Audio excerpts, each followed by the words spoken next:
Abrahani eshitgansizlar. Yaman podshohi Payg'ambar alayhisalom dunyoga kelishlaridan 52 kun oldin Yamandan lashkar tortib Ka'batullohni buzaman deb kelgan, fillari bilan kelgan. Xudoy taolo abobil qushlari bilan ularga balo yubordi. Har bir o'sha lashkarni nomi yozilgan no'xatday keladigan no'xatdan kichikroq toshni osmondan qushlar orqali yog'dirdi. Boshdan kirgan tosh tovondan chiqib ketdi yorib.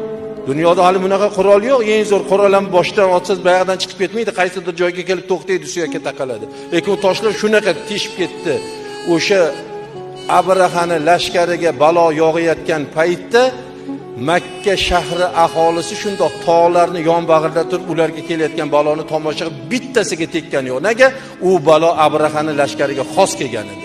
Nuh alayhisolatu vassalom kema yasashlikka buyurildi Xudoy taolo. Qavmidan musulmonlarni hayvonlardan juft-juft qilib olib tashlashni buyurdi.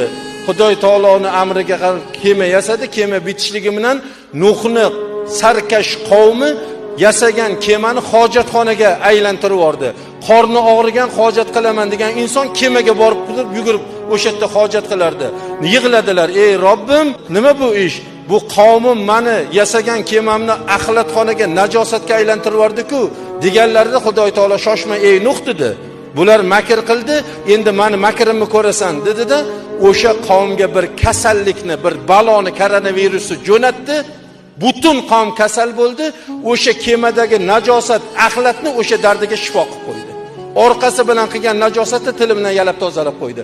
U balo, bu dard Nuhni o'sha kofir qavmiga kelgandi, lekin musulmonlarga kelmadi. Xitoyning boshiga kelgan bu koronavirus nima sababidan keldi? Uyg'urlarni boshiga balo yog'dirdi, musulmonlarni qirdi. Allohning kalomi bo'lgan, ko'zimizga surtishligimiz kerak bo'lgan o'qiganimizda bizlarni hayoti dunyoda har qadam, har nafasda haq yo'lni ko'rsatib turadigan, halolni haromni farqiga yetkazib turadigan, bizlarga jannat yo'lini ko'rsatib, do'zax yo'lidan qaytarib turadigan, haqiqiy musulmonlik fazilatlarini ko'rsatib, munofiq, mushriklarni qabih odatlari, illatlarini ko'rsatib turadigan kalomullohni kanalizatsiyaga tashash oqibatida bu balo keldi. Bu Xitoyga keldi, birodarlar, bu bizga kelmaydi, Xudo xohlasa. Bu Xitoyga keldi. Kelishi mumkin, o'sha Xitoy sifat insonlarga keladi. Faqat Xitoyga o'xshab yeyishiga nazar qilmagan, qilishiga nazar qilmagan odamlarga keladi bu narsa. Lekin musulmonga hayotda bu dard yuqmaydi. Islomda yuqishligi yo'q deganlar. Hozir maska hammamizda. Hammanglardan hozir birma-bir so'rasam, musulmonmisan desam musulmonman deysiz. Musulmonni farzandimisan desam musulmonni farzandiman deysiz. Lekin ko'pchiligimizni biror bir amalimiz musulmonchilikka to'g'ri kelayotgani yo'q, birodarlar. Musulmon qilishligi mumkin bo'lmagan ishlarni qilyapmiz. Musulmon yeyishligi mumkin bo'lmagan, musulmon ichishligi mumkin bo'lmagan, musulmon chekishligi mumkin bo'lmagan narsalarni qilib yuribmiz. Lekin biz hali ham "Men musulmonman" deyapmiz. Robbim bizni musulmonsan desin. Sen musulmonmisan? O'sha iymoningda sobitmisan? Haqiqatda ham shu aytayotgan la ilaha illallohga qalbing ishonadimi?